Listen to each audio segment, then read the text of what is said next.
Now, let me give you an example of such treachery and deceit and fraud when it comes to transmitting information. Have a listen. Unanimously in agreement in regards to the Khilafah having to be established. Al-Qadi Iyad, Al-Mawardi, Shaykh al-Islam ibn Taymiyyah. A few moments later. Mawardi is from Ahlul Batil, Ahlul Bid'ah. He's from the Asha'ira, he's from the Mutakallimin. And for us to leave Ibn Taymiyyah alone and say we're not going to take Ibn Taymiyyah, we're going to take Mawardi, wallahi fihi nadhar. So as you heard, okay, in the introduction of his discussion, okay, he mentioned about the concept of Khilafah and who mentioned it. Now, as you can appreciate that when you're mentioning names, you're going to present names that are for you, okay? And you hold them in high esteem. You're not going to quote anyone of misguidance to support your case, especially when you're debating your Muslim interlocutor. And then later on in the debate, when his Muslim interlocutor used the same scholar to support his view, all of a sudden he's an innovator, he's from Ahlul Batil, he's a Mubtadi'ah, he's from the Asha'ira. But when you use him in your introductory speech, so there's one example. The Muslims. The name you mentioned, Al-Mawardi. Yeah. You previously mentioned him before as well, and you've used him in favor of your arguments. It feels like whenever he's with you, you've used him and you've quoted him before. Then there are times where other people quote him, and you say he's from Ahlul Batil, he's from the Asha'ira, he's from the Mutakallimin. How can he be used as an evidence? What's with the contradiction?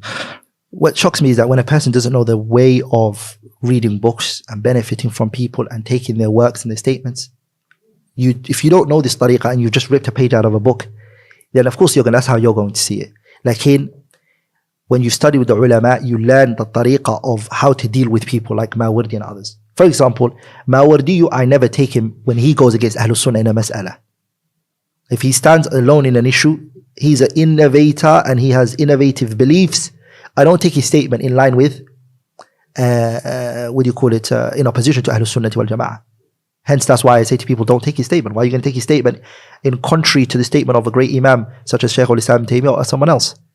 Like if Imam Mawardi is in line with the Muslims and he's in line with Ahlul Sunnah wal Jama'ah and he mentions what they mentioned, then inshallah ta'ala we mention him كغيره, like other than him, the way we mention them. And this is a side point, okay, as a side point. I came across Tajuddin al-Subki in the 5th volume, page 270 in his Kitab Tawaqat al-Shafi'iyyah al-Kubra. He brings a statement of Ibn Salah regarding al-Mawardi. He says that Mawardi, هذا الماوردي, this is the statement, بنص, word for word I'm going to mention. Ibn Salah says, هذا الماوردي عفى الله عنهم, may Allah subhanahu wa ta'ala forgive him, يتهم بالاعتزال, he's suspected to have the belief of the Mu'tazila. وقد كنت لا أتحقق ذلك عليه. And he said, I actually didn't, I couldn't get to the bottom of this. I didn't know really. وأتأول له وأعتذر عنه. I used to make excuses for him. Ibn Salah is saying this. Subki is transmitting, Tajuddin al-Subki is transmitting the statement of Ibn Salah. Okay? So I used to make interpretations for him. وأعتذر عنه في كونه يورد في تفسيره في الآيات التي يختلف فيها أهل التفسير تفسير أهل السنة وتفسير المعتزلة غير معترض لبيان ما هو الحق منها. He brings in his tafsir book, Al-Mawardi, tafasir of the Mu'tazila and Ahl al-Sunnah. I make excuses for him because he doesn't mention who's right, who's wrong. He doesn't. وأقول, I say to myself, لعل قصده, the reason why he's doing this, he's mentioned all of them, is إرادة كل ما قيل من حق أو باطل. He's trying to bring everything that's said in the matter, whether it be the truth or falsehood.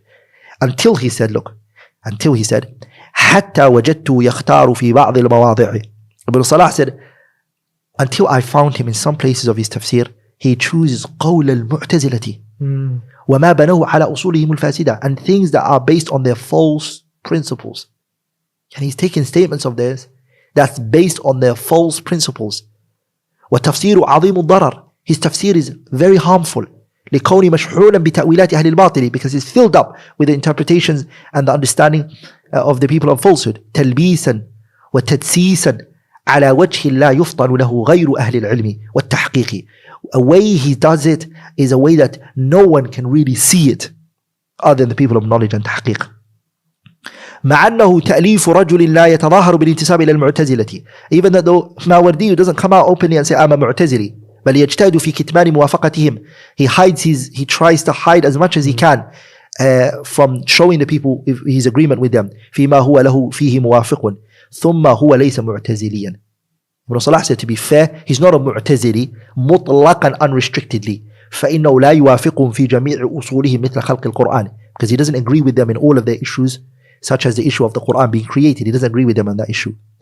This is a testimony from two people who agree with him in madhab. Mawardi is a Shafi'i. Okay. Ibn Salah is a Shafi'i. And Tajuddin al-Subki is a Shafi'i.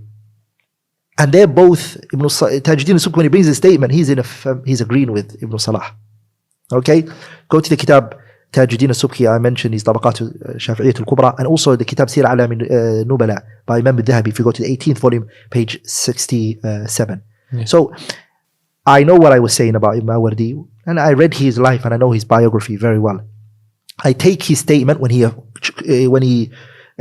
the ijma' of the ulama, which I'm going to show you he's not the only one who brought ijma' in this mas'ala. So I'm going to say, okay, jazakallah khairan, we take it from you, because the truth is a lost property of the believer.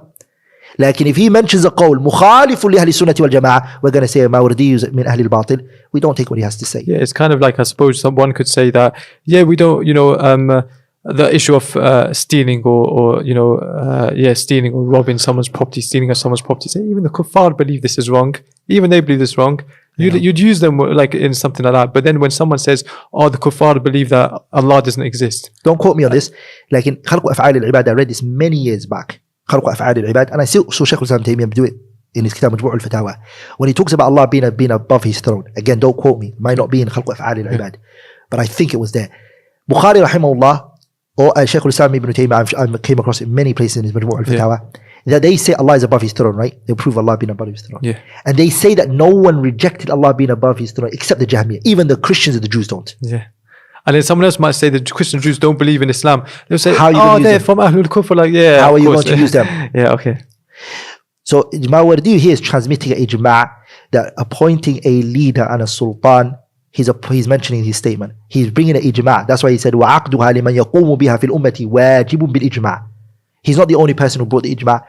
Ibn Hazm did as well. Ibn Hazm, he said, اتفق أهل السنة وجميع المرجئة وجميع الشيعة وجميع الخوارج على وجوب الإمامة وأن الأمة واجب عليها الانقياد لإمام عادل يقيم فيهم أحكام الله ويسوس بأحكام الشريعة التي أتى بها رسول الله صلى الله عليه وسلم حاشا النجدات من الخوارج فإنهم قالوا لا يلزم الناس فرض الإمامة وإنما عليهم أن يتعاطوا الحق بينهم. So Ibn Hazm here, the point I want from him right now, because I'm going to come to Ibn Hazm and his views, but what I want from here right now is his statement, اتفق جميع أهل السنة وأهل السنة, all of them agree, وجميع المرجئة, and all of the murji'ah agree, وجميع الشيعة, all of the Shia, وجميع الخوارج, all of them, على وجوب الإمامة, that it's obligatory for us to appoint a leader. So this issue is not, Mawardi will just mention him. We're mentioning the Khawarij here. Yeah, Ibn Hazm is mentioning. We're mentioning the Murji'ah here. So it's a matter everyone agrees.